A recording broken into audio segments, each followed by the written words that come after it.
Hello student, science world के YouTube channel पर आप सभी का स्वागत है। हमने नीट 2026 के लिए जो हम चैप्टर देख रहे थे, जो सीरीज हमने एनसीईआरटी की स्टार्ट करके थे, उसमें हमने एक चैप्टर कंप्लीट कर लिया है। वो चैप्टर नंबर है 8, cell the unit of life वाला जो चैप्टर हमारा कंप्लीट हो चुका है विद एनसीईआरटी और विद नीट पीवाईक्यू और कुछ इंपॉर्टेंट एमसीक्यूज के साथ में पूरा चैप्टर हमने कंप्लीट कर लिया। ठीक है, अब उसके बाद में जो हमारा नेक्स्ट चैप्टर रहने वाला है वो रहने वाला chapter number 14, breathing and exchange of gases. ये आपकी ह्यूमन फिजियोलॉजी जो है उसका चैप्टर है। ठीक है, ह्यूमन फिजियोलॉजी करके जो यूनिट है उसमें जो चैप्टर उसका फर्स्ट चैप्टर है आपका चैप्टर नंबर 14, इसको आज हम देखेंगे। अब हम क्या करेंगे, ह्यूमन फिजियोलॉजी को कंटिन्यू करेंगे। ऐसे चैप्टर नंबर 14 के बाद में चैप्टर नंबर 15 फिर 16 ऐसे सारे चैप्टर को देखने वाले हैं। ठीक है, तो स्टार्ट करते हैं क्लास को, ज़्यादा टाइम वेस्ट नहीं करते हैं। देखो, सबसे पहले चैप्टर का नाम देख लिया हमने। क्या नाम है बच्चों? चैप्टर का नाम है breathing and exchange of gases, chapter number 14। अब देखो, सबसे पहले हम देखते हैं कि एनसीईआरटी में टॉपिक क्या दिए हुए हैं इसके। अगर आपके पास आपके एनसीईआरटी है तो आप इसको ओपन करके देखो। सबसे पहले जो हमें टॉपिक पढ़ना है वो पढ़ना है रेस्पिरेटरी ऑर्गन करके। ठीक है, सबसे पहले हम रेस्पिरेटरी ऑर्गन्स पढ़ेंगे। सेकंड टॉपिक एनसीईआरटी में दिया हुआ मैकेनिज्म ऑफ ब्रीथिंग, फिर ब्रीथिंग का मैकेनिज्म कैसे होता है हमें वो पढ़ना है। थर्ड जो टॉपिक है हमारे पास में वो है एक्सचेंज ऑफ गैसेज, कि फिर एक्सचेंज कैसे होता है गैसेज का। नाउ नेक्स्ट, उसके बाद में नेक्स्ट टॉपिक है ट्रांसपोर्ट ऑफ गैसेज, फिर ट्रांसपोर्ट कैसे हुआ गैसेज का। ठीक है, ये टॉपिक है नाम बता रही हूँ मैं, इनको डिटेल में पढ़ेंगे। फिर देन रेगुलेशन ऑफ रेस्पिरेशन, कि हम रेस्पिरेशन का रेगुलेशन कैसे करेंगे। और लास्ट उसके बाद में टॉपिक आ जाएगा डिसऑर्डर। लास्ट जो टॉपिक वो क्या डिसऑर्डर है, जो हर आपको चैप्टर जो है ह्यूमन फिजियोलॉजी का, उसके हर चैप्टर के लास्ट में आपको डिसऑर्डर वाला टॉपिक मिलेगा और ये बहुत इंपॉर्टेंट टॉपिक है। इसको हमें अच्छे से करना है, इसमें से हर बार क्वेश्चन पूछा जाता है नीट के एग्जाम में। तो डिसऑर्डर वाला टॉपिक हमें अच्छे से करना है। हर चैप्टर के लास्ट में 3, 4 या 4 से 5 डिसऑर्डर आपको दिए होंगे उस चैप्टर से रिलेटेड, मतलब उस सिस्टम से रिलेटेड। जैसे आज ब्रीथिंग वाला सिस्टम, हम इसमें रेस्पिरेटरी सिस्टम भी बोल सकते हैं, वो पढ़ेंगे। फिर सर्कुलेटरी सिस्टम आ जाएगा, नर्वस सिस्टम आ जाएगा, एंडोक्राइन सिस्टम आ जाएगा, एक्सक्रेटरी सिस्टम आ जाएगा। ऐसे सारे सिस्टम हमें ह्यूमन फिजियोलॉजी में पढ़ने हैं 1 बाय 1। तो स्टार्ट करते हैं। अब भगवान जी को याद कर लो, सारे बोलो जय माता दी। अब हम चैप्टर करें स्टार्ट। देखो, सबसे पहले एनसीईआरटी में लाइन लिखी हुई है, सब बच्चे अपने एनसीईआरटी खोलेंगे। As you have read earlier, oxygen is utilized by the organism to indirectly break down simple molecules like glucose, amino acid, fatty acid, etc. देखो ये क्या बोल रहा है कि जो ऑक्सीजन है उसका यूटिलाइजेशन होता है, उसको हम यूज़ करते हैं किस में, ब्रेक डाउन करने के लिए। क्या करने के लिए? ब्रेक डाउन करने के लिए सिंपल मॉलिक्यूल्स के अंदर, जैसे ग्लूकोज के अंदर। जैसे क्या करते हैं हम जो खाना खाते हैं, मान लो आपने आलू की सब्जी खाई, आपने चावल खाए, तो आलू की सब्जी है जो चावल, उसमें क्या होता है, स्टार्च होता है। क्या होता है बच्चों? उसमें स्टार्च होता है। स्टार्च क्या है? स्टार्च एक टाइप का कार्बोहाइड्रेट है। ठीक है, ये 9 नंबर जो चैप्टर है ना आपका, उसमें बायोमोलिक्यूल वाला, उसमें सभी बातें पढ़नी है। तो जो बातें मैं यहाँ पे बता रही हूँ वो ध्यान रखिए। मैम हमने आलू खाया, आलू की सब्जी खाई, मैम हमने राइस खाई, तो उसमें क्या होता है मैम, स्टार्च होता है। और स्टार्च के मैम एक टाइप का कार्बोहाइड्रेट है। तो ये जो कार्बोहाइड्रेट है, देखो अब आपको जो स्टार्च है ना, ये एक ऐसा मॉलिक्यूल है कि जिसमें क्या है कि ग्लूकोज आपस में ऐसे अटैच हुए हैं। इसमें ये क्या ग्लूकोज है। ठीक है, तो हम क्या करेंगे, हम सेल के अंदर क्या करते हैं, ऑक्सीजन लेंगे, स्टार्च को क्या करेंगे, ऑक्सीजन के साथ में एरोबिक रेस्पिरेशन की जो हमने प्रोसेस देखी थी माइटोकॉन्ड्रिया में, वो होती है। क्या बनता है? एनर्जी बनती है। साथ में क्या बनता है मैम? CO2 बनती है। साथ में क्या बनता है मैम? वाटर बनता है। ठीक है, तो ये प्रोसेस होती है। तो साथ में क्या बनता है मैम? ग्लूकोज भी बनता है। जो ये बहुत सारे ग्लूकोज के मोलिक्यूल है ना, आपस में टूट जाते हैं। जैसे पहले तो ये बहुत सारे ग्लूकोज के मोलिक्यूल आपस में ऐसे जुड़े हुए हैं, फिर क्या होते हैं, अलग अलग हो जाते हैं, ग्लूकोज के मोलिक्यूल टूट जाते हैं। एक बड़ा जो चीज़ है वो छोटी चीज़ में क्या हो गया, उसका ब्रेक डाउन हो गया। ठीक है, तो इस चीज़ के लिए क्या होता है, हमें ऑक्सीजन की रिक्वायरमेंट होती है। ऑक्सीजन का यूटिलाइजेशन करते हैं किसके लिए मैम? ब्रेक डाउन करने के लिए। किस चीज़ का ब्रेक डाउन करने के लिए मैम? बड़े बड़े मॉलिक्यूल्स का सिंपल मॉलिक्यूल्स में ब्रेक डाउन करने के लिए क्या होता है मैम, हमें ऑक्सीजन की रिक्वायरमेंट होती है। ये एनसीईआरटी बोल रही है। ठीक है, क्या बोला एनसीईआरटी ने, देखो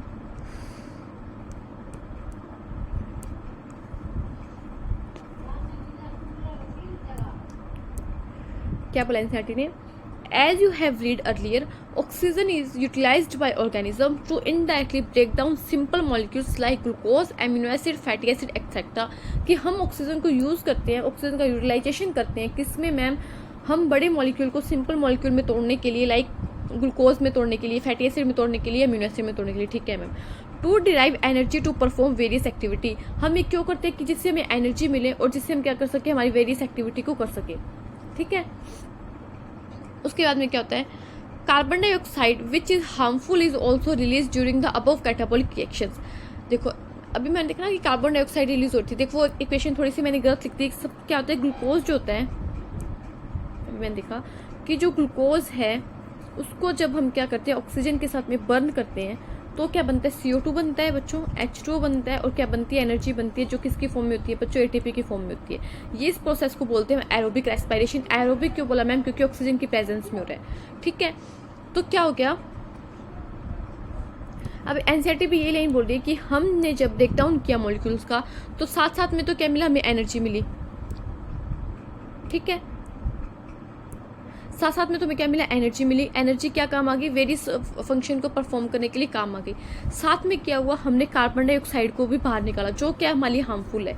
तो अगर कोई बॉडी में चीज हार्मफुल है तो उसे हमें बॉडी से बाहर भी तो निकालना पड़ेगा ना। तो ये एनसीईआरटी बोलती है कि कैटाबॉलिक रिएक्शन होती है और एक एनाबॉलिक रिएक्शन। देखो जो आपने टर्म सुनी होगी मेटाबॉलिज्म, हमारी बॉडी में क्या चलता है, मेटाबॉलिज्म चलता है। मेटाबॉलिज्म का मतलब होता है कि बहुत सारी रिएक्शंस चलती है हमारी बॉडी में।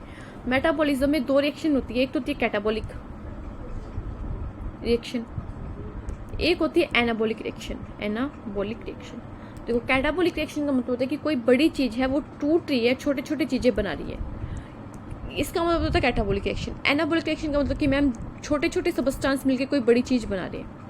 ठीक है, ये कोई बहुत बड़ी चीज बना ली इन्होंने छोटे छोटे सब्सटेंस ने मिलके। तो हमें क्या ध्यान रखना है, ध्यान रखना कैटाबॉलिक का मतलब होता है कट करना, ऐसे ध्यान रखते हैं आप, कट करना किसी भी चीज को। तो कट करेंगे तो क्या होगा कि बहुत बड़ा मॉलिक्यूल टूट जाएगा छोटी छोटी चीजों में, इसी तो हम बोलेंगे कैटाबॉलिक रिएक्शन। और एनाबॉलिक रिएक्शन का मतलब होता है, कैटाबॉलिक क्या आता है कि ना कट करना, तो एनाबॉलिक इसका उल्टा होगा कि बहुत छोटी छोटी चीजें मिलकर क्या बना रही है, एक बड़ी चीज बना रही है, ऐसे ध्यान रखना है। तो वहीं पे एनसीईआरटी क्या बोली कि जब कैटाबॉलिक रिएक्शन होती है हमारी बॉडी में, अभी हमने देखा कि जो ग्लूकोज है वो टूट रहा है किसमें, CO2 में, H2 में। तो उन कैटाबॉलिक रिएक्शन के थ्रू क्या होता है कि हम क्या प्रोड्यूस करते हैं मैम, CO2 प्रोड्यूस करते हैं। Carbon dioxide CO2 which is harmful is also during the above catabolic reaction. It is therefore evident that oxygen has to be continuously provided to the cell and CO2 provided by the cells have to released out। ये क्या बोल रहा है कि इसलिए हमें ऐसी mechanism चाहिए जिसके थ्रू क्या कर सके, हम ऑक्सीजन को तो क्या कर सके, सेल में कॉन्टिन्यूसली अंदर भेज सकें कि जिससे ऑक्सीजन यूज होती रहे, और हम ऐसी कोई प्रोसेस बनाए कि जिससे CO2 कॉन्टिन्यूसली क्या जाती रहे, बाहर जाती रहे। तो इस चैप्टर में हम ये पढ़ेंगे कि कैसे ऑक्सीजन हमारी बॉडी में इन्वायरमेंट से एंटर करती है, कैसे हमारी लंग से वो हमारे ब्लड के थ्रू होते हुए कैसे हमारे टिश्यू तक जाती है, सेल्स के पास जाती है, और जो सेल और टिश्यू में CO2 प्रोड्यूस की है हमने वो कैसे हमारी बॉडी से बाहर निकलती है। ठीक है, तो ये ही पढ़ना है इस चैप्टर में। ठीक है बच्चों, उसके बाद में क्या लिखा हुआ है, this process of exchange of oxygen from the atmosphere. क्या करना, ये प्रोसेस एक्सचेंज करना ऑक्सीजन की फ्रॉम एटमोस्फियर विद CO2। किसके साथ एक्सचेंज करना, ऑक्सीजन का CO2 के साथ में, produce by the cells is called breathing, commonly known as respiration. वैसे तो रेस्पिरेशन अलग होता है ब्रीथिंग से, बट यहाँ पे एनसीईआरटी क्या लिखती है, इसको ही हम कॉमनली क्या बोल देते हैं, रेस्पिरेशन बोल देते हैं। ठीक है, अब देखो अभी तक हमने क्या पढ़ा, अभी तक बच्चों हमने ये पढ़ा, अभी तक बच्चों हमने एनसीईआरटी में 4-5 लाइनें पढ़ी, उसमें क्या पढ़ा है अभी तक। इसमें से यहाँ पे क्वेश्चन आएगा तो ऐसे आ सकता है कि एनसीईआरटी में लिखा हुआ कि बच्चों की हमें ऑक्सीजन की रिक्वायरमेंट होती है। क्यों रिक्वायरमेंट होती है, हम ऑक्सीजन का यूटिलाइजेशन करते हैं मैम, क्यों करते हैं, क्योंकि हमें ग्लूकोज को तोड़ना है, हमें फैटी एसिड को तोड़ना है, हमें अमीनो एसिड को तोड़ना है, उससे हमें क्या चाहिए, एनर्जी बनानी है। और वो एनर्जी क्या आती है मैम, हमारे काम आती है बहुत सारी वेरियस एक्टिविटी को करने के लिए।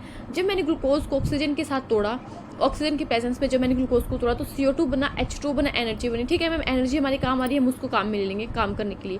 H2 मैम वाटर है, वो भी हमारी बॉडी में काम आ जाएगा। बट मैम जो CO2 बनती है, CO2 मैम एक हार्मफुल सबस्टेंस है, हमारी बॉडी के लिए CO2 अच्छी नहीं है, तो उसको हमें क्या करना पड़ेगा, बाहर निकालना पड़ेगा। और किसी भी ऐसी मेटाबॉलिक रिएक्शन जिसमें हम एक बड़ी चीज को छोटे छोटे टुकड़ों में तोड़ते हैं उसे हम क्या बोलते हैं, कैटाबॉलिक रिएक्शन कहते हैं। जैसे हमने ग्लूकोज को क्या करते हैं, CO2 और H2 में तोड़ते हैं, तो उसको हमने क्या बोला, कैटाबॉलिक रिएक्शन बोला। ये एनसीईआरटी में लिखो यहाँ पे कैटाबॉलिक रिएक्शन। ठीक है, तो फिर एनसीईआरटी क्या बोली कि अब CO2 बन रही है हमारी बॉडी में, तो हमें एक ऐसा सिस्टम चाहिए जिससे हम कॉन्टिन्यूसली क्या करते रहे, ऑक्सीजन तो हमारी बॉडी में एंटर करवाते रहे और CO2 हमारी बॉडी से बाहर निकालते रहे। तो इस प्रोसेस को कि ऑक्सीजन को हमारी बॉडी से एटमोस्फेयर के अंदर लेना और हमारी टिश्यू में, हमारे सेल में जो CO2 प्रोड्यूस हुआ उससे बाहर निकालना एटमोस्फेयर में, इस प्रोसेस को हम क्या बोलते हैं बच्चों, इस प्रोसेस को बोलते हैं ब्रीथिंग। और इससे ही कॉमनली क्या बोला जाता है, एनसीईआरटी बोल रही है रेस्पिरेशन बोला जाता है। अभी तक हमने ये 4-5 बातें पढ़ी, आई होप आपको समझ में आया होगा। ठीक है, उसके बाद में क्या बोल रही है एनसीईआरटी, उसके बाद एनसीईआरटी बोलती है place your hand on your chest, कि आप अपने हाथ अपने चेस्ट पे रखो। ठीक है बच्चों, you can feel chest moving up and down. ठीक है, जैसे आप अपने हाथ अपने चेस्ट पे रखोगे आप फील करोगे कि आपकी चेस्ट अप एंड डाउन हो रही है। You know that it is due to breathing. और ये किसकी वजह से हो रहा है, हम सब जानते हैं ब्रीथिंग की वजह से हो रहा है, क्योंकि हम सांस ले रहे हैं। हाउ डू वी ब्रीथ, हम कैसे ब्रीथ करते हैं। The respiratory organs and the mechanism of breathing are described in the following section of this chapter. तो इस चैप्टर में एनसीईआरटी ने पहले क्वेश्चन पूछा कि हम कैसे ब्रीथ करते हैं, फिर एनसीईआरटी खुद कह रही है कि हम इस चैप्टर में आगे क्या करेंगे, डिस्क्राइब करेंगे रेस्पिरेटरी ऑर्गन्स को और ब्रीथिंग की मैकेनिज्म को, कि हम कैसे ब्रीथ करते हैं। तो अगर आपसे इस पैराग्राफ से, जो पैराग्राफ आपके सामने एनसीईआरटी में 7-8 लाइनों का, इसमें से कोई भी क्वेश्चन आता है, सबसे पहले ये क्वेश्चन आ जाएगा कि ब्रीथिंग के, आपसे ब्रीथिंग सबसे पहले डेफिनेशन पूछ सकते हैं, आप इसको क्या कर सकते हो, हाईलाइट कर सकते हो कि वो प्रोसेस जिसके थ्रू हम क्या करते हैं, एटमॉस्फेयर से ऑक्सीजन को अंदर लेते हैं और एक्सचेंज करते हैं CO2 का, जो हमारे टिश्यू और सेल में बनी हुई है, उस प्रोसेस को हम क्या बोलते हैं, ब्रीथिंग बोलते हैं। और इसे कॉमनली नॉन क्या बोला जाता है, रेस्पिरेशन बोला जाता है। और फिर हमने ध्यान रखना है कि ma'am fatty acid, amino acid, glucose को तोड़ने के लिए कैटाबोलिक रिएक्शन होती है। तोड़ना मतलब कैटाबोलिक रिएक्शन में हमें क्या चाहिए, ऑक्सीजन चाहिए। और ऑक्सीजन की प्रेजेंस में क्या करते हैं, हम ग्लूकोज को तोड़ते हैं, फैटी एसिड को तोड़ते हैं, एमिनो एसिड को तोड़ते हैं, हम क्या बनाते हैं मैम, एनर्जी बनाते हैं। वो एनर्जी क्या आती है मैम, हमारे काम आ जाती है, हम उसे वर्क करने में यूज़ कर लेते हैं। मैम साथ में CO2 भी बनता है, जो हमारी बॉडी के लिए हार्मफुल है मैम, जिसे हमें हमारी बॉडी से क्या करना है, बाहर निकालना है। तो हमें एक ऐसा सिस्टम चाहिए, हमें एक ऐसी प्रोसेस चाहिए जिसके थ्रू हम कॉन्टिन्यूसली क्या करते रहें, ऑक्सीजन को हमारी बॉडी के अंदर एंटर करवाते रहें एटमॉस्फेयर से, और CO2 को हमारी बॉडी से बाहर निकालते रहें। तो अभी तक इन 7-8 लाइनों में हमने ये पढ़ा। फिर उसके बाद में एनसीईआरटी ने हमसे क्वेश्चन पूछा कि आप, फिर एनसीईआरटी बोले आप अपने हाथों को अपने चेस्ट पे रखो, आप फील करोगे कि आपकी चेस्ट अप एंड डाउन जा रही है, और हम जानते हैं किसकी वजह से होते हैं, ब्रीथिंग की वजह से होते हैं। फिर एनसीईआरटी बोले कि आप ब्रीथ कैसे करते हो। फिर एनसीईआरटी बोले कोई बात नहीं, आपको नहीं पता हम ब्रीथ कैसे करते हैं, तो हम पूरी मैकेनिज्म पढ़ेंगे ब्रीथिंग की, उसके आगे चैप्टर में हमने डिस्क्राइब किया हुआ है पूरी ब्रीथिंग का वो प्रोसेस, और ब्रीथिंग के कौन कौन से ऑर्गन होते हैं, रेस्पिरेशन के कौन कौन से ऑर्गन होते हैं। ठीक है, तो यहाँ तक आपको समझ में आ गया। इस पैराग्राफ में आई थिंक किसी भी बच्चे को कोई डाउट नहीं, कोई डाउट है तो वो मुझसे पूछ सकता है। ठीक है, अब हम नेक्स्ट टॉपिक स्टार्ट करें। जो हमारा टॉपिक यहाँ पे दिया है रेस्पिरेटरी ऑर्गन करके, हमारा जो इस चैप्टर का मेन फर्स्ट टॉपिक है। ये तो इंट्रोडक्शन वाला पार्ट था मान लो, इसमें तो कुछ ऐसा है नहीं। फर्स्ट टॉपिक जो 14.1 करके हमारी एनसीईआरटी में दिया है वो है रेस्पिरेटरी ऑर्गन। और अगर क्वेश्चन आएगा नीट में तो रेस्पिरेटरी ऑर्गन से क्वेश्चन आ सकते हैं। अब इसको हम अच्छे से रीड करेंगे। बच्चों एनसीईआरटी ओपन कर लो, फर्स्ट टॉपिक है हमारा रेस्पिरेटरी ऑर्गन हमारे चैप्टर का। स्टार्ट करते हैं। Mechanism of breathing vary among different groups of animals depending mainly on their habitat and level of organisation. ये क्या बोल रहा है कि जो मैकेनिज्म है ब्रीथिंग की वो वेरी करती है। किस चीज़ पे वेरी करती है मैम, उसमें डिफरेंस आ सकता है, वो वेरी करती है। एक तो मतलब वेरिएशन क्यों आ सकता है, वेरिएशन का कारण क्या है, वेरिएशन का रीज़न क्या है, डिपेंडिंग किस पे करता है वेरिएशन का रीज़न क्या है, कि एक तो ऑर्गेनिज्म का हैबिटेट क्या है, कि वो पानी में रह रहा है, वो धरती पे रह रहा है, वो टेरेस्ट्रियल है या एक्वेटिक है, एक तो उसका हैबिटेट क्या है, और एक उसका लेवल ऑफ ऑर्गेनाइजेशन क्या है। लेवल ऑफ ऑर्गेनाइजेशन मान लो वो लोअर एनिमल है, इनवर्टिब्रेट में आता है, वो क्या है कि बहुत सेल से मिलकर बना, टिश्यू से मिलकर बना, उसने अभी तक ऑर्गन सिस्टम को डेवलप नहीं किया। ठीक है, तो ये हम वो होता है ना चैप्टर कौन सा, वो एनिमल किंगडम वाला चैप्टर 4 नंबर चैप्टर जो, उसमें पढ़ेंगे सारे लेवल ऑफ ऑर्गेनाइजेशन, किस में कैसे होता है, पॉलीफेरा, स्लेंटेटा, टिनोफोरा, प्लेटीहेल्मिन्थेस, एस्केलेंथेस, वो सारा इन्वर्टिब्रेटा, कॉर्डेटा सब हम उसमें पढ़ेंगे। ठीक है, तो हमें एनसीईआरटी में ये बात हमसे पूछी जा सकती है, इस लाइन से ये क्वेश्चन बन सकता है कि मैकेनिज्म ऑफ ब्रीथिंग किस पे डिपेंड करता है, किस पे वेरी करता है, किस चीज़ पे। तो दो चीज़ पे ध्यान रखना है, एक तो उस ऑर्गेनिज्म का हैबिटेट क्या है, कि वो एक्वेटिक है या टेरेस्ट्रियल है, वो धरती पे रह रहे हैं, पानी के अंदर रह रहे हैं, और साथ में उस बंदे का लेवल ऑफ बंदे का नहीं मतलब उस ऑर्गेनिज्म का लेवल ऑफ ऑर्गेनाइजेशन क्या है, कि वो टिश्यू से मिलकर बना हुआ है, सेल से मिलकर बना हुआ है, या फिर उसने ऑर्गन सिस्टम बना लिया है, या फिर उसमें भी ऑर्गन है। ठीक है, तो ये दो बातें ध्यान रखनी है, यहाँ से एक क्वेश्चन बन सकता है, इसको हम इंपॉर्टेंट मार्क करेंगे। अगर नीट में से क्वेश्चन बनाएगा तो एग्जामिनर यहाँ से क्वेश्चन बना सकते हैं कि जो रेस्पिरेटरी ऑर्गन है, जो मैकेनिज्म ऑफ ब्रीथिंग है, वो किस पे डिपेंड करती है, वो वेरी किस पे करती है, एक तो लेवल ऑफ ऑर्गेनाइजेशन पे और एक उस ऑर्गेनिज्म के हैबिटेट पे। ठीक है ma'am. Lower invertebrates like sponges जो है वो पॉलीफेरा में आते हैं। अगर कोई बच्चा मतलब ड्रॉप करके पढ़ा है तो उसे पता होगा कि पॉलीफेरा में क्या आता है मैम, स्पंज आते हैं। जिसको नहीं पता वो ध्यान रखिएगा कि स्पंज किसका मेंबर है मैम, जो पॉलीफेरा के मेंबर होते हैं उन्हें हम नॉर्मली स्पंज कहते हैं। ये हम 4 नंबर चैप्टर में वैसे पढ़ेंगे, इतना कोई वो नहीं करना कि मैम मुझे तो पता ही नहीं कि पॉलीफेरा के मेंबर को स्पंज कहते हैं। ये हम 4 नंबर चैप्टर में बहुत डिटेल में पढ़ेंगे। तो इनवर्टिब्रेट्स लाइक स्पॉन्जेस, कौन से इनवर्टिब्रेट लाइक स्पॉन्जेस ध्यान रखते हैं हमें, स्लेंटेटा ध्यान रखना है, flatworm etcetera changes oxygen with CO2 bye simple diffusion over their entire body surface. ये क्या करते हैं, इनके पास में कोई भी स्पेशल ऑर्गन नहीं है रेस्पिरेशन के लिए, जैसे हमारे पास में क्या मैम लंग्स है, वैसे इनके पास में कोई भी स्पेशल ऑर्गन नहीं है। ये क्या करते हैं, नॉर्मल सिंपल डिफ्यूजन करते हैं अपनी पूरी इंटायर बॉडी सरफेस से। मान लो ऐसा कोई एक ऑर्गेनिज्म है तो इसकी पूरी बॉडी ये जो है क्या करेगी, रेस्पिरेशन कर सकती है, ब्रीथिंग कर सकती है, इंटायर बॉडी सरफेस क्या करती है, इसकी ब्रीथिंग करती है। कौन कौन से, स्लेंटेटा आ गया, 3 बातें ध्यान रखिए, स्पॉन्जेस, स्लेंटेटा और फ्लैटवर्म। ठीक है, ओके मैम। फिर ये बोल रहा है अर्थवर्म्स। अर्थवर्म का मतलब क्या होता है, केंचुआ। Earthworms uses their moist cuticle and insect have a network. Earthworm तो किसको यूज करता है? अपनी मोस्ट क्यूटिकल को यूज करता है। अर्थवर्म किसको यूज करता है बच्चों? अपनी मोस्ट क्यूटिकल को यूज करता है। और insect have a network of tubes, और इंसेक्ट के पास में क्या है बच्चों? एक नेटवर्क है ट्यूब्स का, जिसे हम क्या बोलते हैं? ट्रैकियल ट्यूब्स बोलते हैं, to transport atmospheric air within the body, जो क्या करता है? एटमोस्फेरिक एयर को क्या करता है? बॉडी के अंदर ट्रांसफर करता है। Okay ma'am. Special vascularized structure called gills, gills के द्वारा जो रेस्पिरेशन होता है उसे हम ब्रैंकियल रेस्पिरेशन बोलेंगे। आप इसे मार्क करके रखोगे, ठीक है। ये कैसे स्ट्रक्चर, एक वेस्कुलाइज्ड स्ट्रक्चर, एक स्पेशल वेस्कुलाइज्ड स्ट्रक्चर है जिसे हम बोलते हैं गिल्स। गिल्स से जो रेस्पिरेशन होता है उसे हम ब्रैंकियल रेस्पिरेशन बोलते हैं। Are used by the most of the aquatic arthropod and mollusc, whereas, और ये कौन यूज करता है बच्चों? ये एक्वेटिक आर्थ्रोपोड यूज करता है और मोलस्क यूज करते हैं। Whereas vascularized bag called lungs, और एक बैग लाइक स्ट्रक्चर होते हैं वेस्कुलाइज्ड, उसे हम क्या बोलते हैं? लंग्स बोलते हैं। इसके द्वारा जो रेस्पिरेशन होता है उसे हम बोलते हैं पल्मोनरी रेस्पिरेशन। तो ऐसे नीट में क्वेश्चन आ चुका है, मतलब आ तो नहीं चुका, आ सकता है कि ब्रैंकियल रेस्पिरेशन और पल्मोनरी रेस्पिरेशन क्या होता है। तो मैं ध्यान रखना कि बच्चों जो रेस्पिरेशन उसके थ्रू होता है, गिल्स के थ्रू होता है, उसे हम बोलते हैं ब्रैंकियल रेस्पिरेशन, और बच्चों जो रेस्पिरेशन लंग्स के थ्रू होता है उसे हम बोलते हैं pulmonary respiration. Are used by the terrestrial forms of the exchange of gases, जो टेरेस्ट्रियल होते हैं वो क्या करते हैं? लंग्स को यूज करते हैं। Among vertebrates, fishes use gills, whereas amphibian, reptiles, birds and mammals respire through lungs. और वर्टिब्रेट में क्या है? ये तो भी इनवर्टिब्रेट की बात चल रही थी। उसके बाद में वर्टिब्रेट में जो फिशेज हैं वो तो क्या यूज़ करेगी बच्चों? गिल्स यूज़ करेगी। उसके बाद में जो रेप्टाइल्स आ गए, एम्फीबियंस आ गए, बर्ड्स आ गए और मैमल्स आ गए, वो क्या यूज़ करेंगे बच्चों? लंग्स यूज़ करेंगे। ठीक है ma'am. Amphibians like frog can respire through their moist skin, और एम्फीबियन में हमें एक ऐसा एम्फीबियन ध्यान रखना है जिसका नाम है फ्रॉग। ठीक है, ये क्या कर सकता है बच्चों? ये अपनी मॉइस्ट स्किन से भी रेस्पायर कर सकते हैं, और मॉइस्ट स्किन से रेस्पायर करने को हम क्या बोलते हैं? Cutaneous respiration. तो 3 टाइप की रेस्पायरेशन हमने देख ली, ब्रैंकियल रेस्पायरेशन, पल्मोनरी रेस्पायरेशन और क्यूटेनियस रेस्पायरेशन। ब्रैंकियल रेस्पायरेशन का मतलब है मैम जो रेस्पायरेशन गिल्स के थ्रू की। पल्मोनरी रेस्पायरेशन का मतलब है मैम जो रेस्पायरेशन लंग्स के थ्रू की। क्यूटेनियस रेस्पायरेशन का मतलब है मैम जो रेस्पायरेशन मॉइस्ट क्यूटिकल के थ्रू होगी या फिर मॉइस्ट स्किन के थ्रू की। ठीक है मैम। जो गिल्स है, जो ब्रैंकियल रेस्पिरेशन है, वो हमने देखा आर्थ्रोपोडा में, एक्वेटिक आर्थ्रोपोडा एंड मोलस्क में। मैम जो पल्मोनरी रेस्पिरेशन है जो लंग्स के थ्रू होते हैं मैम, वो कौन करते हैं? टेरेस्ट्रियल एनिमल्स करते हैं। और जो क्यूटेनियस रेस्पिरेशन है जो स्किन के थ्रू होते हैं, मॉइस्ट स्किन के थ्रू, उसमें ध्यान रखना हमें एक एम्फीबियन जिसका नाम है फ्रॉग। ठीक है, अभी मैं इस पूरे चैप्टर को नहीं, इस पूरे टॉपिक को क्या करूँ? कंपाइल करूँ। हमने इस टॉपिक को स्टार्ट किया मैम रेस्पिरेटरी ऑर्गन, फिर उसमें एनसीईआरटी बोल रही है कि रेस्पिरेटरी ऑर्गन में की जो मैकेनिज्म है ब्रीथिंग की, वो किस पे डिपेंड करती है? वो वेरी कर सकती है, और वो वेरी करना किस पे डिपेंड होता है मैम? एक तो हैबिटेट पे, और एक क्या होता है मैम?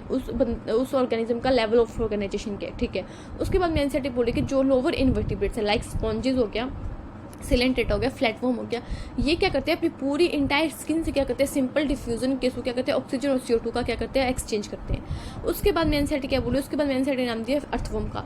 अर्थवर्म क्या करता है? अपनी मॉइस्ट क्यूटिकल के थ्रू क्या करता है? रेस्पिरेशन करता है। उसके बाद में एनसीईआरटी ने बोला आर्थ्रोपोडा। आर्थ्रोपोडा में क्या जाएंगे? इंसेक्ट आ जाएंगे। उनके पास में क्या सिस्टम है जिसे हम क्या बोलते हैं? ट्यूब का नेटवर्क है, जिसे हम ट्रेकियल सिस्टम बोलते हैं। उसके थ्रू क्या होता है कि एटमोसफेयर की एयर को क्या करते हैं? अपनी बॉडी से क्या करते हैं? एक्सचेंज करते हैं। फिर उसके बाद में हमें एक स्पेशल वेस्कुलाइज्ड स्ट्रक्चर को देखने को मिलती है जिसे हम बोलते हैं गिल्स। गिल्स में हमें एक्वेटिक आर्थ्रोपोडा में और मोलस्क में देखने को मिलेंगे। इसके द्वारा जो रेस्पिरेशन होती है उसे हम बोलेंगे ब्रैंकियल रेस्पिरेशन। फिर एक वेस्कुलाइज्ड बैग लाइक स्ट्रक्चर होती है जिसे हम बोलते हैं लंग्स। इसके द्वारा जो रेस्पिरेशन होती है उसे पल्मोनरी रेस्पिरेशन बोलते हैं, और ये टेरेस्ट्रियल एनिमल्स होगा मैम।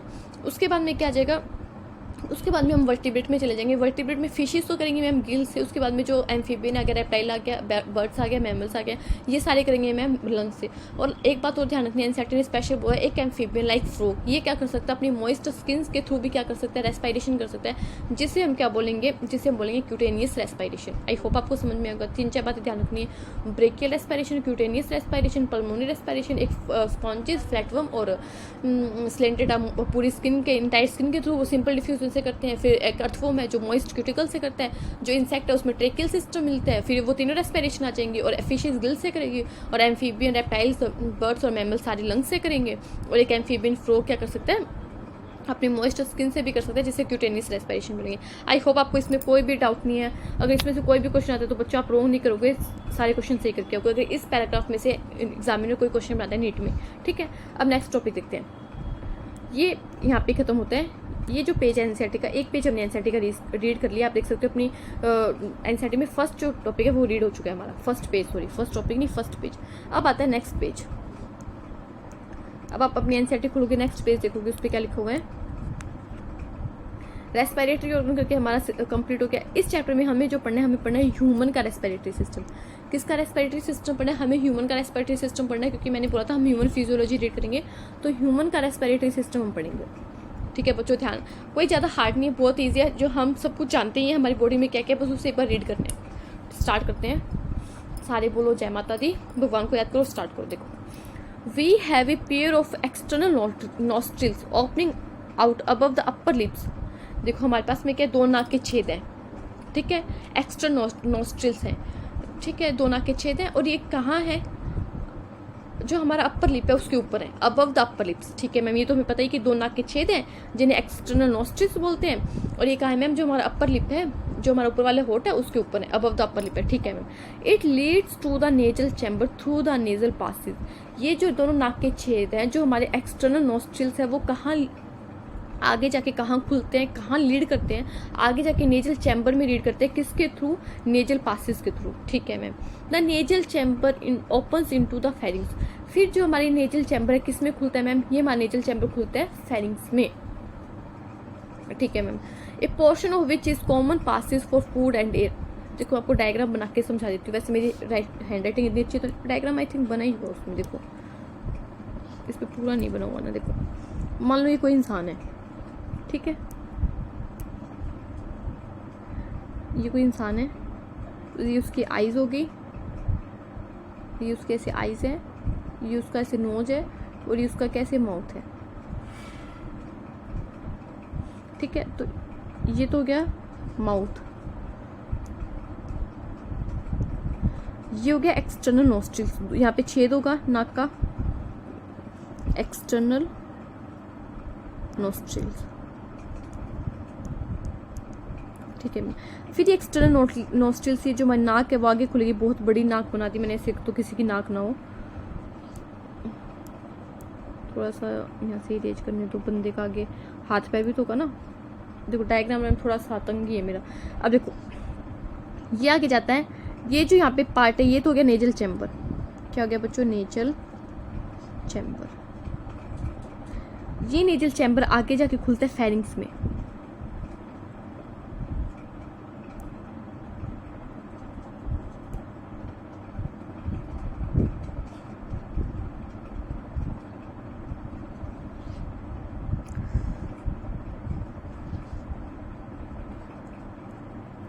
देखो ये क्या हो गया, फेरिंग्स। ये वाला पार्ट क्या हो गया बच्चों, फेरिंग्स। स्पेलिंग देखेंगे, देखो अगर मैं थोड़ा सा आपको दूसरे कलर से दिखाऊं, देखो ये तो क्या हो गया बच्चों, एक्सटर्नल नॉस्ट्रिल्स हो गया।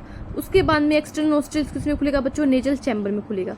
नेजल चैम्बर आगे जाके किस में खुलेगा बच्चों, नेजल चैम्बर आगे जाके खुलेगा फेरिंग्स में। तो ये तो हो गया फेरिंग्स, ये हो गया बच्चों नेजल चैम्बर, और ये क्या हो गया, एक्सटर्नल नॉस्ट्रिल्स हो गया। अब देखो यहाँ से जो ये जो एरिया ये फेरिंग्स है, तो यहाँ से तो सांस अंदर आती है और यहाँ से हमारा खाना अंदर आता है। तो ये जो पैसेज है ये कॉमन पैसेज है किसके लिए, फूड एंड एयर के लिए। फूड एंड एयर के लिए क्या कॉमन पैसेज है। इसके बाद ये फेरिंग्स दो पार्ट में डिवाइड हो जाती है आगे जाके। देखो आगे वाला जो होता है ये तो बोलते हैं ट्रेकिया, इसे तो क्या बोलते हैं, ट्रेकिया। और जो पीछे वाली होती है इसे बोलते हैं फूड पाइप, इसोफेगस, इसोफेगस। ठीक है, तो ऐसे कुछ होता है, ऐसे ध्यान रखना। हमें रीड करते हैं आगे।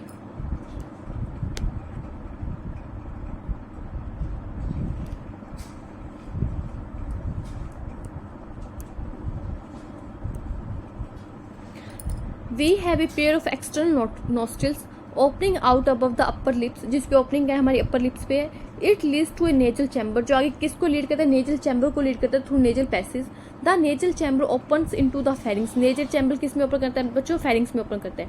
ए portion of which is the common passage of food and air. ये क्वेश्चन PYQ है कि फेरिंग्स किसके लिए कॉमन पैसेज है, तो फेरिंग्स दोनों के लिए कॉमन पैसेज है, फूड के लिए भी और एयर भी। इसको मार्क करेंगे। The pharynx open through the larynx region into the trachea. देखो जो मैंने ट्रेकिया बनाया है, आप एनसीईआरटी में डायग्राम देखो, जो मैंने ट्रेकिया बनाया था उसके ऊपर क्या होता है, ये जो ट्रेकिया है उसके ऊपर क्या होता है, एक लैरिंग्स नाम की स्ट्रक्चर होती है। इस लैरिंग्स को हम एक नाम और देते हैं वॉइस बॉक्स। आप इसके एनसीईआरटी में ऐसे ब्रैकेट के अंदर लिख सकते हैं, इसे हम क्या बोलते हैं, वॉइस बॉक्स बोलते हैं। क्यों, क्योंकि यहाँ से क्या होता है, वॉइस जनरेट होती है, हमारी जो आवाज़ होती है वो इस वॉइस बॉक्स से आती है, क्योंकि इसके अंदर क्या होते हैं, वॉइस कोड होते हैं, वोकल कोड होते हैं, सॉरी वोकल कॉर्ड होते हैं जिसकी वजह से क्या होता है वॉइस प्रोड्यूस होती है। और इस लैरिंग्स के यहाँ पे जो ओपनिंग है उसे हम बोलते हैं ग्लोटिस। लैरिंग्स की ओपनिंग को क्या बोलते हैं ग्लोटिस बोलते हैं। और ग्लोटिस के ऊपर एक ढक्कन लगा होता है, तो उससे ये जो एनसीईआरटी में बना के दिखाया हुआ है, मैं इसको गंदा ना को दिखाऊं तो ये जो ढक्कन है इसे हम बोलते हैं एपिग्लोटिस। एपी का आपको दो बातें ध्यान रखनी, एक तो होता है एपी, एनसीईआरटी में पढ़ोगे, एपी का मतलब होता है हमेशा ऊपर, और एक होता है हाइपो, हाइपो का मतलब होता है हमेशा नीचे।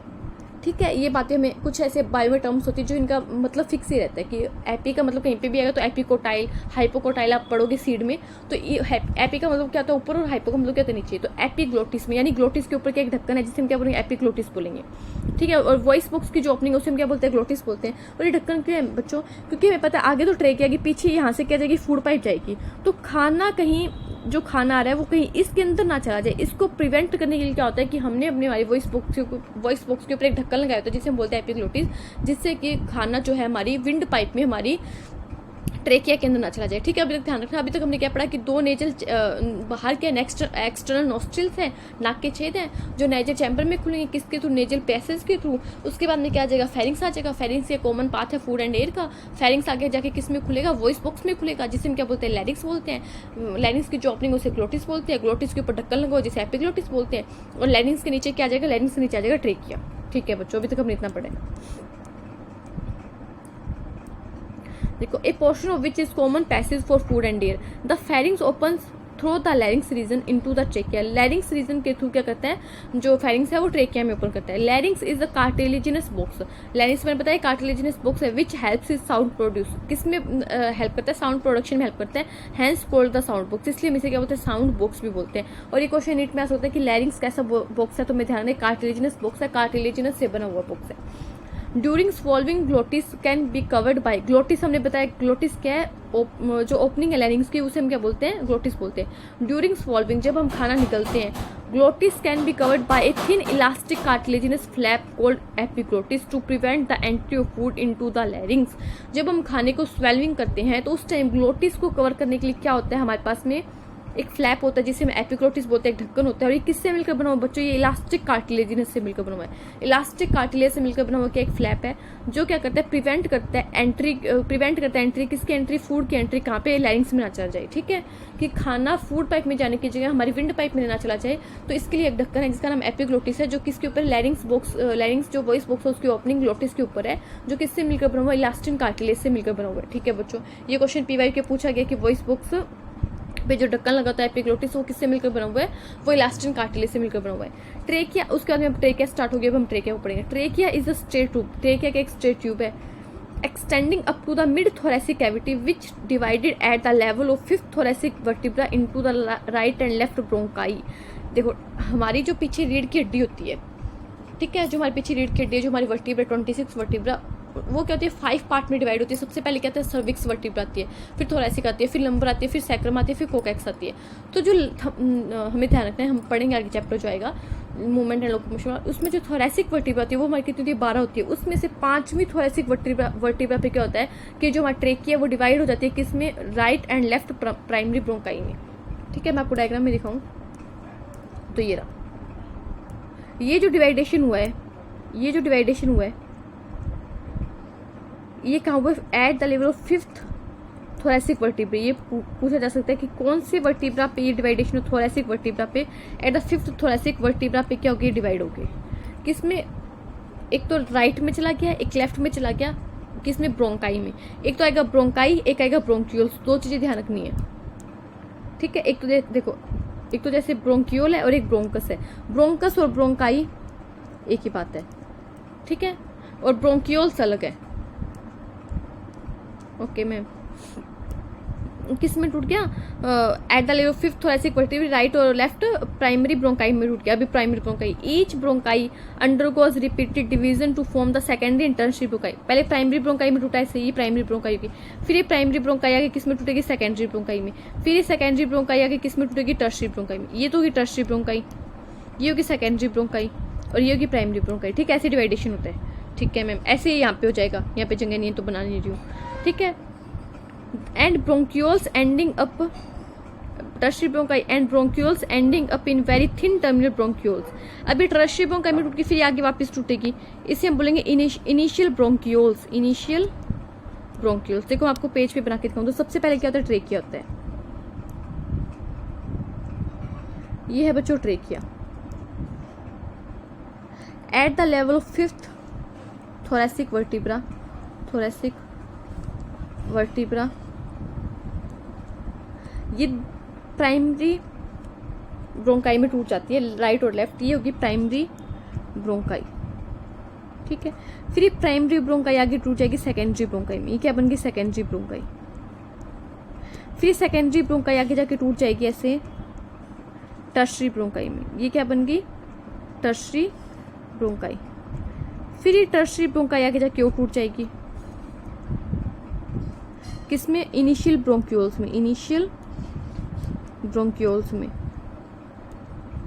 फिर इनिशियल ब्रोंक्यूल्स आगे जाके और टूट जाएगी किसमें मैम, टर्मिनल ब्रोंक्यूल्स में, टर्मिनल ब्रोंक्यूल्स में। ये बात हमें ऐसे ध्यान रखनी है। ऐसे सेम इधर वाली साइड भी होगा, ऐसे यहाँ पे भी सेकेंडरी ब्रोंकाई बनेगी, फिर यहाँ पे भी ऐसे टर्शरी ब्रोंकाई बनेगी, फिर यहाँ पे भी ऐसे इनिशियल ब्रोंकाई बनेगी, ठीक है। फिर यहाँ पे भी ऐसे क्या बनेगी, टर्मिनल इनिशियल ब्रोंक्यूल्स और टर्मिनल ब्रोंक्यूल्स बनेगी, ब्रोंक्यूल्स, ठीक है। तो ऐसे क्या होता है, दोनों लंग्स में डिवाइडेशन हो जाता है ट्रेकिया का। Primary bronchi, secondary bronchi, tertiary bronchi, फिर इनिशियल ब्रोंक्यूल्स और टर्मिनल ब्रोंक्यूल्स, ठीक है मैम।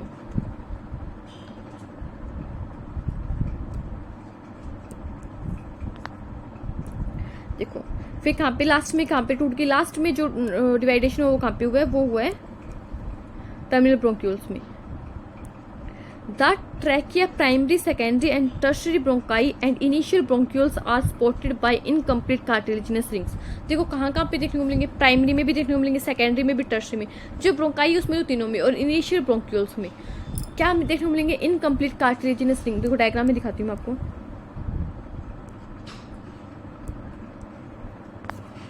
ये देखो, ये जो रिंग है ऐसे बनाए हुए ये वाले, ये क्या है, इनकम्प्लीट कार्टिलेजिनस रिंग है, जो हमें कहाँ देखने को मिलते हैं, ट्रेकिया में देखने को मिलेंगे, प्राइमरी ब्रोंकाई में, सेकेंडरी ब्रोंकाई में, टर्शरी ब्रोंकाई में, और फिर इनिशियल ब्रोंक्यूल्स में भी, इनिशियल ब्रोंक्यूल्स तक। टर्मिनल ब्रोंक्यूल्स में प्रेजेंट नहीं होते। अगर नीट में क्वेश्चन आ गया कि टर्मिनल ब्रोंक्यूल्स में, ये स्टेटमेंट बाकी देखिए कि टर्मिनल ब्रोंक्यूल्स में भी क्या होते हैं कि इनकम्प्लीट कार्टिलेजिनस रिंग प्रेजेंट होते, तो ये स्टेटमेंट रॉन्ग होगा। टर्मिनल ब्रोंक्यूल्स में कोई भी इनकम्प्लीट कार्टिलेजिनस रिंग प्रेजेंट नहीं होते हैं। और इनकी शेप कैसी होती है, ऐसे सी शेप होती है, इनकम्प्लीट होते हैं, ऐसे आधे होते हैं, पीछे तक नहीं जाते, सिर्फ आगे आगे तक होते हैं, ठीक है मैम। उसके बाद मैंने सेट क्या बोले, each terminal bronchioles give rise a number of very thin irregular walled and vascularized bag like structure called alveoli. अभी जो मैंने डायग्राम बनाया था, इनके आगे क्या होता है, फिर टर्मिनल ब्रोंक्यूल्स के आगे ऐसे बैक लाइक स्ट्रक्चर होती है। टर्मिनल ब्रोंक्यूल्स के आगे क्या होता है, ऐसे बैक लाइक स्ट्रक्चर होती है, इरेगुलर वोल्ड की बैक लाइक स्ट्रक्चर होती है। इन बैक लाइक स्ट्रक्चर को हम क्या बोलते हैं, एल्व्यूलाई बोलते हैं। क्या बोलते हैं बच्चों, एल्व्यूलाई। और ये कैसे वेस्कुलाइज्ड होती है, इनके बाहर यहाँ पे क्या होता है, कैपिलरी का ऐसे जाल होता है। क्या होता है, कैपिलरी का जाल होता है, यहाँ पे बहुत सारी कैपिलरी देखने को मिलती है हमें, ठीक है। आपको इस डायग्राम में भी दिखा देती हूँ मैं। ये देखो, ये जो बैक लाइक स्ट्रक्चर बनाई हुई है, ओहो, ये जो बैक लाइक स्ट्रक्चर बनाई हुई है, ये क्या बच्चों, ये है एल्व्यूलाई। देखो यहाँ पे इसको मार्क भी क्यों, ये क्या एल्व्यूलाई है। टर्मिनल ब्रोंक्यूल्स आगे जाके किस में खुलती है, टर्मिनल ब्रोंक्यूल्स आगे जाके खुलती है vascular irregular back like structure, जिसे हम क्या बोलते हैं, जिसे हम बोलते हैं ma'am alveoli. The branching network of bronchi, bronchioles and alveoli comprise the lungs. ये किसको कंप्राइज करती है, लंग्स को कंप्राइज करती है। डायग्राम हमने देख लिया। वी हैव टू लंग्स, हमारे पास में दो लंग है, एक राइट है एक लेफ्ट है, which are covered by a double layered pleura. और जो लंग्स हैं वो किससे कवर्ड हैं, वो कवर्ड हैं एक डबल मेम्ब्रेन से, जिसे हम क्या बोलते हैं, प्लूरा। और इसके बीच में क्या प्रेजेंट है, प्लूरल फ्लूइड प्रेजेंट है, ठीक है। It reduce friction on the lung surface. Pleural fluid का काम क्या है, ये फ्रिक्शन को रिड्यूस करता है कहाँ पे, लंग सरफेस पे। The outer pleural membrane is in close contact with the thoracic lining. जो आउटर प्लूरल मेम्ब्रेन है वो तो किससे लाइनिंग कर रही है, उसका तो क्लोज कॉन्टैक्ट किससे, थोरेसिक लाइनिंग से। Whereas the inner pleural membrane is in contact with the lungs. और जो अंदर वाली इनर प्लूरल मेम्ब्रेन है उसका कॉन्टैक्ट किससे है, मैं बच्चों लंग्स से है। The part starting with the external nostrils up to the terminal bronchioles constitute the conducting part, whereas the alveoli and the duct form the respiratory or exchange part of the respiratory system. देखो जो respiratory system है, आपको diagram ही दिखा देती हूँ. देखो ये तो क्या होगी, ट्रेकिया होगी. ठीक है, ट्रेकिया के ऊपर क्या होगा, फेरिंग्स होगा. फेरिंग्स कॉमन पार्ट हो गया. उससे आगे क्या नेजल चैम्बर आएगा, और नेजल चैम्बर के आगे क्या है, मैंने एक्सटर्नल नोस्ट्रिल्स आएगा. मैं डायग्राम दोबारा से बनाऊँ. ये कोई इंसान है मान लो. ठीक है, इंसान की आंखें होगी, ये उसका नाक है, और ये इसका माउथ है, ये इसकी ठोड़ी होगी. ठीक है बच्चों, तो ये तो क्या बच्चों,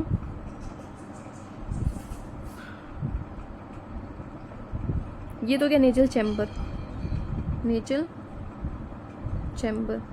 ये होगी नोस्ट्रिल्स, ये होगी फेरिंग्स. फेरिंग्स से आगे क्या आ जाएगा, ट्रेकिया जाएगा. ठीक है, फेरिंग्स 2 पार्ट में डिवाइड होती है ना. फेरिंग्स आगे जाके 2 पार्ट में डिवाइड हो जाती है. आगे वाली जो पाइप होती है उसे तो बोलते हैं ट्रेकिया. पीछे वाली जो पाइप होती है उसे बोलते हैं फूड पाइप. फेरिंग्स ये है. ठीक है, और ये फेरिंग्स हो गया, और ये फेरिंग्स है बच्चों, और ये होगी फूड पाइप. ठीक है, ट्रेकिया आगे जाके 5th और ऐसे वर्टिब्रा पे क्या होता है, 2 पार्ट में डिवाइड हो जाती है. प्राइमरी ब्रोंकाई, प्राइमरी ब्रोंकाई आगे सेकेंडरी ब्रोंकाई में. ठीक है, सेकेंडरी ब्रोंकाई आगे टर्शियरी ब्रोंकाई में, टर्शियरी ब्रोंकाई आगे इनिशियल ब्रोंक्यूल्स में, और इनिशियल ब्रोंक्यूल्स आगे जाके टर्मिनल ब्रोंक्यूल्स में, और उसके आगे क्या जाता है, ऐसे डक्ट लगा के ऐसे एल्वियोलाई आ जाती है. ठीक है,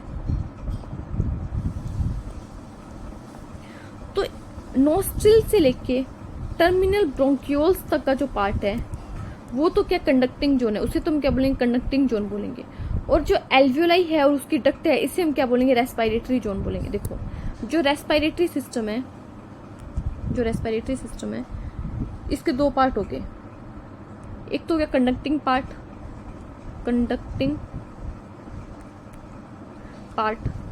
और एक हो गया रेस्पिरेटरी पार्ट. रेस्पिरेटरी, आप भी ऐसे एक फ्लो चार्ट अपनी एनसीईआरटी में बना सकते हो, अपने नोट्स में. रेस्पिरेटरी पार्ट जो कंडक्टिंग पार्ट है, इसमें हमारे नाक के छेद से लेके एक्सटर्नल नोस्ट्रिल्स, मैं आगे वाले पेज पे लिखूँ कि जो कंडक्टिंग पार्ट उसमें क्या आएगा, जो हमारा कंडक्टिंग पार्ट है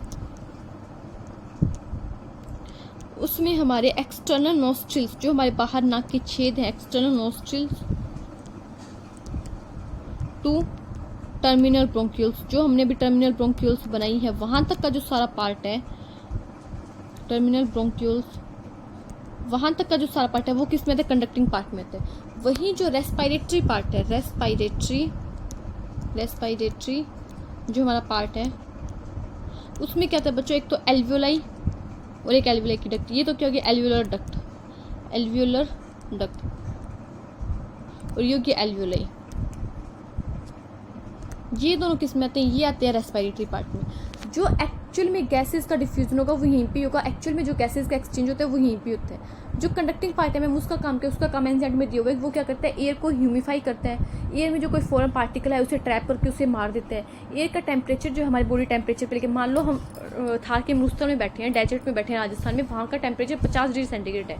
हम सांस ले रहे हैं तो वहाँ पे कितनी गर्म एयर हमारी बॉडी के अंदर जा रही है. हमारी बॉडी का टेम्परेचर 37 डिग्री सेंटीग्रेड कॉन्स्टेंट रहता है. ठीक है, तो वो 50 डिग्री सेंटीग्रेड की एयर हमारे अंदर जा रही है बॉडी के, उसका टेम्परेचर 50 डिग्री सेंटीग्रेड है, हमारी बॉडी का टेम्परेचर 30 डिग्री सेंटीग्रेड. तो उससे क्या करना, हमारी बॉडी के टेम्परेचर तक लेके आना. बाई चांस मान लो हम जाके अंटार्कटिका के, वो हिमलय नहीं चलती, वहाँ पे जाके बैठ के, जहाँ पे बर्फ़ ही बर्फ़ है, वहाँ पे टेम्परेचर बहुत कम है, वहाँ पे एकदम ठंडी एयर हमारी बॉडी के अंदर ले, तो उस एयर के टेम्परेचर को हमारी बॉडी के टेम्परेचर तक लेके आना, जो हमारा किसका काम होता है, कंडक्टिंग पार्ट का काम होता है. उसमें कोई फॉरेन पार्टिकल आ गए, कोई मिट्टी के कण आ गए, कोई धूल के कण आ गए, कोई ह्यूमिफाई करने एयर को, तो उसका काम किसका, कंडक्टिंग पार्ट का है. और रेस्पिरेटरी पार्ट का काम एक्चुअल में क्या, गैस का एक्सचेंज होना. जो एक्चुअल में गैस का एक्सचेंज होगा, जो ऑक्सीजन अंदर आएगी, जो CO2 बाहर निकलेगी, वो काम होता है रेस्पिरेटरी पार्ट में होता है. ठीक है, तो एनसीईआरटी को रीड कर लेते हैं. ये एनसीईआरटी में लिखा हुआ है. आई होप आपको समझ में तो आ रहा हो. कोई डाउट हो तो आप पूछ सकते हो. ये तो पेज हो गया ना हमारा. नेक्स्ट पेज पे हम ये वाला कि डबल मेम्ब्रेन है, प्लूरल मेम्ब्रेन है। प्लूरल मेम्ब्रेन की जो इनर मेम्ब्रेन है वो तो थोरेसिक कैविटी से लंग की सरफेस से लाइन करेगी, जो बाहर वाली आउटर प्लूरल मेम्ब्रेन है वो थोरेसिक कैविटी को लाइन करेगी। दोनों मेम्ब्रेन के अंदर क्या भरा हुआ है, प्लूरल फ्लूइड भरा हुआ, जो क्या करता है, फ्रिक्शन को रिड्यूस करता है। ठीक है मैम। रेस्पिरेटरी सिस्टम के दो पार्ट होते हैं मैम, कंडक्टिंग पार्ट होता है और क्या होता है, कंडक्टिंग पार्ट होता है, रेस्पिरेटरी पार्ट होता है। ठीक है, और रेस्पिरेटरी पार्ट को भी हम एक्सचेंज पार्ट बोलते हैं। ठीक है मैम।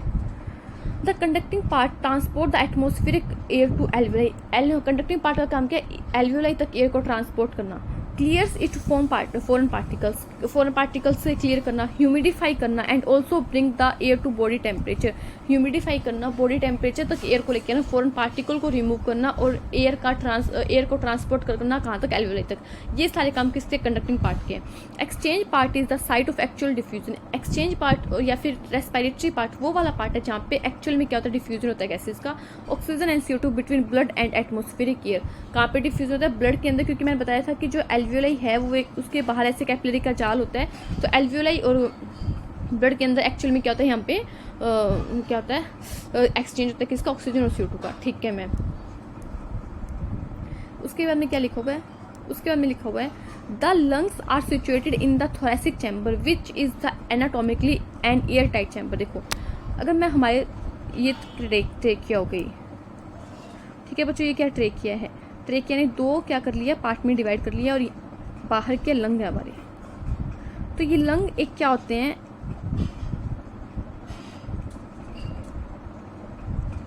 एयर टाइट चैम्बर के अंदर बंद होते हैं, जिससे हम क्या बोलते हैं, थोरेसिक चैम्बर बोलते हैं, थोरेसिक चैम्बर। ठीक है। तो जो प्लूरा मेम्ब्रेन है, दो प्लूरल मेम्ब्रेन बनाई थी ना मैंने, तो देखो एक प्लूरल मेम्ब्रेन तो क्या करती है, थोरेसिक मेम्ब्रेन से बाउंड, थोरेसिक जो चैम्बर उससे बाउंड करती है। ठीक है। और एक प्लूरल मेम्ब्रेन क्या करती है, इसके ऊपर ग्रीन से बना रही हूँ मैं, जो हमारा लंग्स है उसके ऊपर बाउंड करती है। ठीक है।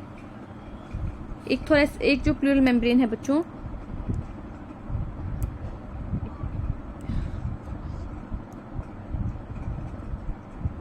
एक प्लूरल मेम्ब्रेन तो कहाँ गई, एक प्लूरल मेम्ब्रेन तो मैम थोरेसिक चैम्बर से लाइन कर जाएगी। ठीक है ऐसे।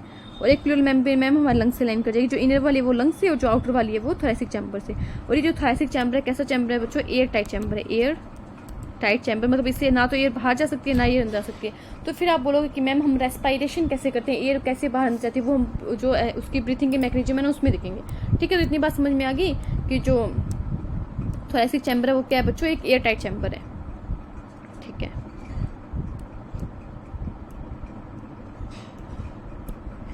The lungs are situated in the thoracic chamber which is anatomically an airtight chamber. The thoracic chamber is formed dorsally. अब देखो thoracic chamber बनता किससे, जो मैंने लंग जो बनाया वो बना किससे, देखो समझो ध्यान से। thoracic chamber is formed by dorsally by the vertebral column. पीछे तो क्या आती है हमारी vertebral column, dorsally का मतलब हमेशा पीछे। जो हमारी रीढ़ की हड्डी वाला पार्ट है वो तो dorsally, जो हमारा पेट वाला पार्ट है, जो आगे वाला पार्ट है जहाँ पे हमारा चेस्ट है, जो आगे वाला पार्ट है वो तो है ventrally, और जो हमारा पीछे वाला पार्ट है वो क्या है, dorsally। तो dorsally पार्ट में तो क्या आती है बच्चों, vertebral column आती है thoracic chamber में। ventrally क्या आती है, हमारी sternum आती है।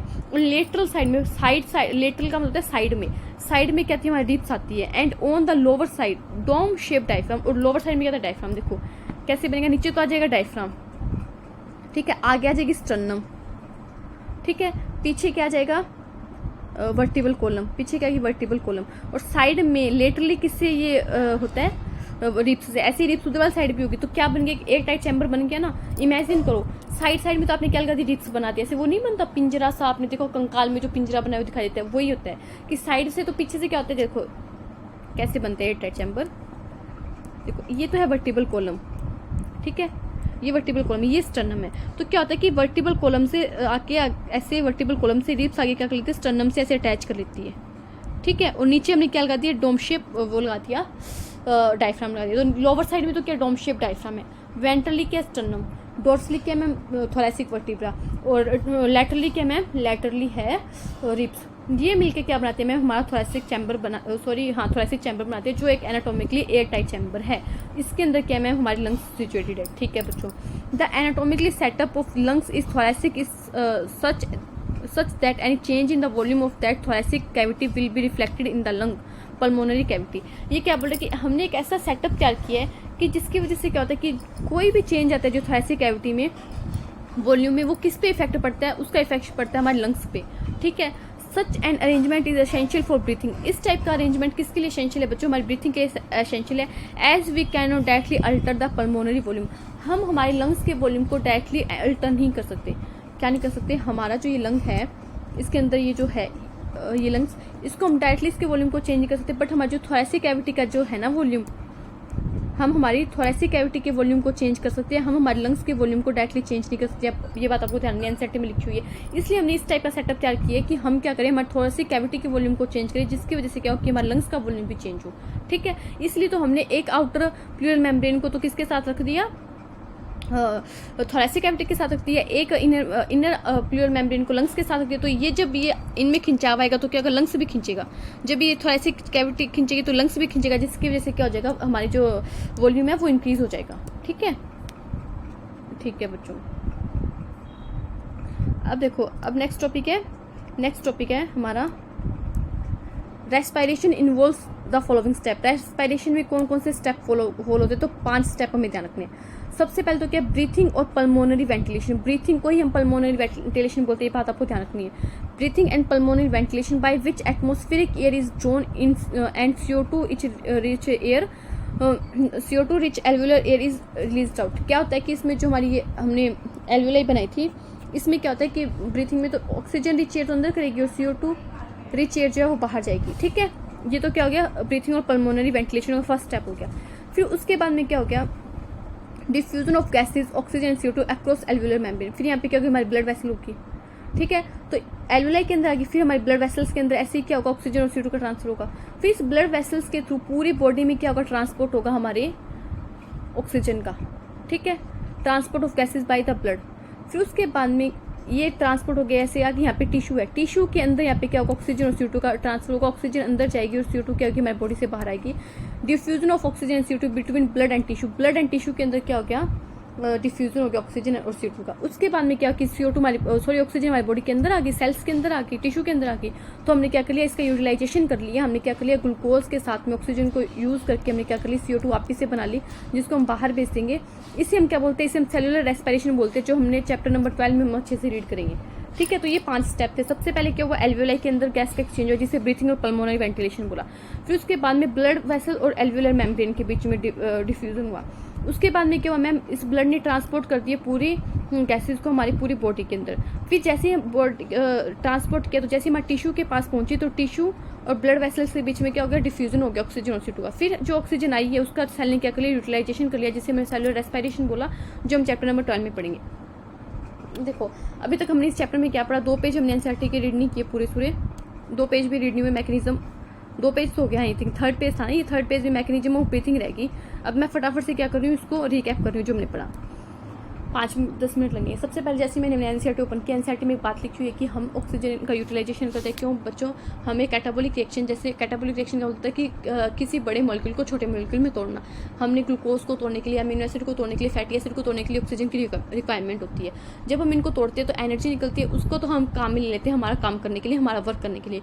साथ में क्या होता है बच्चों, CO2 प्रोड्यूस होते हैं, जो हमारी बॉडी के लिए हार्मफुल है, जो हमें बॉडी से बाहर निकालना होता है। तो हमें हमारी बॉडी में एक ऐसा सेटअप तैयार करना, हमें एक ऐसा सिस्टम चाहिए जो क्या है, कॉन्टिन्यूसली ऑक्सीजन को तुम्हारी बॉडी के अंदर एक और CO2 को हमारी बॉडी से बाहर निकाले। ठीक है बच्चों। फिर बाद में एनसीईआरटी क्या बोलती है, एनसीईआरटी बोल रही है कि ऑक्सीजन को हमारी बॉडी के अंदर लेके आना है, एटमॉस्फेरिक एयर को, और CO2 को हमारी बॉडी से बाहर निकालना, इसे हम ब्रीथिंग बोलते हैं, और इसे कॉमनली हम क्या बोलते हैं, रेस्पिरेशन बोलते हैं। फिर एनसीईआरटी बोल रही है कि आप अपने चेस्ट पे अपने हाथ को रखो, आप फील करोगे कि आपकी चेस्ट अप एंड डाउन हो रही है, वो किसकी वजह से हो रही है, वो ब्रीथिंग की वजह से हो रही है।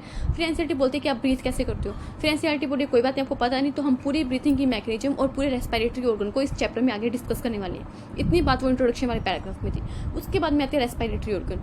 रेस्पिरेटरी ऑर्गन क्या कर सकते हैं, वेरी कर सकते हैं। मैकेनिज्म का जो ब्रीथिंग ऑफ मैकेनिज्म है वो वेरी कर सकती है। किस पे डिपेंड करता है, वो हैबिटेट पे, कि वो टेरेस्ट्रियल है या एक्वेटिक है, और वो लेवल ऑफ ऑर्गेनाइजेशन क्या उस ऑर्गेनिज्म का, इन दोनों के ऊपर क्या कर सकता है, हमारा जो मैकेनिज्म ऑफ ब्रीथिंग है वो वेरी कर सकते हैं। फिर उसके बाद में हमने देखा स्पॉन्जेस में, फ्लैटफॉर्म्स में और सिलेंटेटा में क्या होता है कि जो पूरी इंटायर बॉडी होती है उसके थ्रू क्या होता है, सिंपल डिफ्यूजन के थ्रू ऑक्सीजन एंड CO2 का क्या होता है, डिफ्यूजन होता है, एक्सचेंज होता है। उसके बाद में जो अर्थवॉर्म है उसमें मॉइस्ट क्यूटिकल के थ्रू क्या होता है बच्चों, एक्सचेंज होता है। उसके बाद में जो इंसेक्ट है उसमें एक ट्रेकियल सिस्टम होता है, नेटवर्क होता है, ट्यूब का एक नेटवर्क होता है, उसके थ्रू क्या होता है हम एक्सचेंज करते हैं। उसके बाद में एनसीईआरटी बोले कि स्पेशल वेस्कुलाइज्ड बैग लाइक स्ट्रक्चर होती है जिसे हम बोलते हैं gills, sorry bag like structure नहीं, स्पेशल वेस्कुलाइज्ड स्ट्रक्चर लिखा है, बैग लाइक स्ट्रक्चर तो उन्होंने लंग्स के लिए यूज़ किया। एक स्पेशल वेस्कुलाइज्ड स्ट्रक्चर होती है जिसे हम बोलते हैं गिल्स, जो क्या होती है एक्वेटिक एनिमल्स लाइक ऑर्थ्रोपोड और मोलस्का में क्या करती है, रेस्पिरेशन में हेल्प करती है। इस रेस्पिरेशन को हम बोलते हैं ब्रैंकियल रेस्पिरेशन।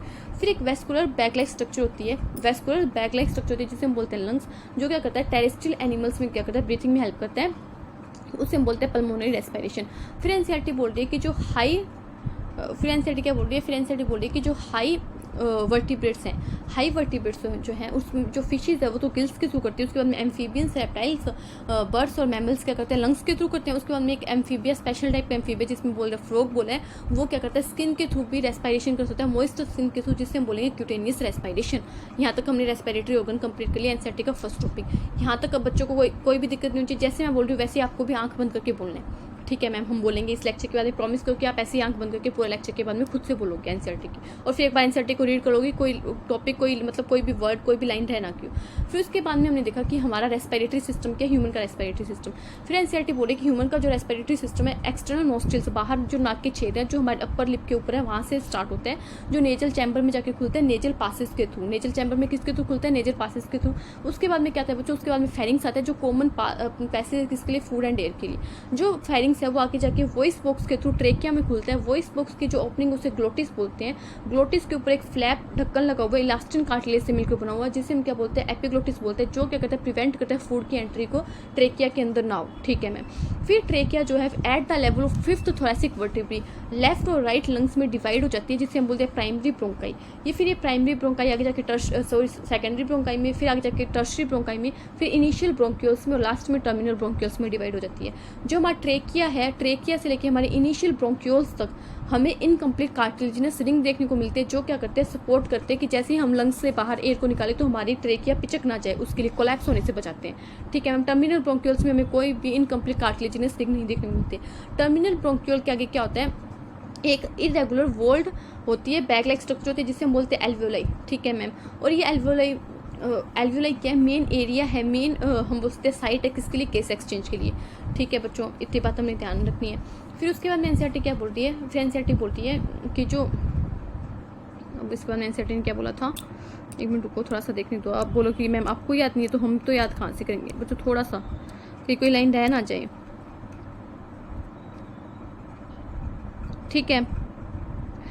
हाँ यहाँ तक हो गया। फिर आगे देखो, फिर आगे एनसीईआरटी क्या बोलती है, आगे एनसीईआरटी बोली कि जो दोनों मेम्ब्रेन है, फिर आगे एनसीईआरटी बोली कि जो लंग्स है, लंग्स के अंदर क्या आ जाएगा, ट्रेकिया आ जाएगा, ब्रोंकाई आ जाएगी, ब्रोंकाई में प्राइमरी सेकेंडरी टर्शरी, और ब्रोंक्यूल्स आ जाएंगे, ब्रोंक्यूल्स में इनिशियल ब्रोंक्यूल, टर्मिनल ब्रोंक्यूल्स, और एल्वियोलाई जो इनको कंप्राइज करके हम क्या बना लेंगे, लंग्स बना लेंगे। जो लंग्स है वो दो मेम्ब्रेन से कवर्ड है, उन्हें क्या बोलते हैं, प्लूरल मेम्ब्रेन बोलते हैं। Outer pleural membrane, inner pleural membrane, दोनों के बीच में फ्लूइड भरा हुआ है जिसे प्लूरल फ्लूइड बोलते हैं, जो क्या करता है बच्चों, फ्रिक्शन को रिड्यूस करता है। जो आउटर प्लूरल मेम्ब्रेन है मैम वो थोरेसिक कैविटी से अटैच है, थोरेसिक कैविटी को लाइनिंग कर रही है, और जो मैम इनर प्लूरल मेम्ब्रेन है वो क्या कर रही है मैम, हमारी लंग्स को लाइनिंग कर रही है, ठीक है, ठीक है मैम। उसके बाद में एनसीईआरटी क्या बोल रही है, उसके बाद में एनसीईआरटी बोल रही है कि जो हमारा नोस्ट्रिल्स है, हमारे एक्सटर्नल नोस्ट्रिल्स है, वहाँ से लेकर टर्मिनल ब्रोंक्यूल्स तक का जो पार्ट है उसे हम बोलते हैं कंडक्टिंग पार्ट। यहाँ पे कोई भी रेस्पिरेशन की प्रोसेस नहीं होती है, ये क्या करता है एयर को, ठीक है पर यहाँ तक ये कंडक्टिंग पार्ट हो गया। फिर मैं कंडक्टिंग पार्ट के काम बाद में बताऊंगी, पहले रेस्पिरेटरी पार्ट बोल दो। रेस्पिरेटरी पार्ट या फिर एक्सचेंजिंग पार्ट में क्या काम है, हमारी जो एल्वियोलाई थी और जो एल्वियोलाई की डक्ट थी वो आएगी मैम। कंडक्टिंग पार्ट का काम किया कि हमारी एयर को एक्सटर्नल नोस्ट्रिल से क्या करना, एल्वियोलाई की डक्ट तक लेके आना, रेस्पिरेटरी पार्ट तक लेके आना, एक्सचेंजिंग पार्ट तक लेके आना, और एयर को क्या करना मैम, ह्यूमिडिफाई करना, फॉरेन पार्टिकल से रिमूव करना मैम, और क्या करना, बॉडी के टेम्परेचर तक लेके आना, ये कंडक्टिंग पार्ट का काम है। और एक्सचेंज पार्ट या रेस्पिरेटरी पार्ट में कहते हैं मैम एक्चुअल में डिफ्यूजन होता है गैसेस का, ठीक है मैम। और इसमें क्या आएगा, एल्वियोलाई की डक्ट आएगी और एल्वियोलाई आएगी। यहाँ तक हो गया।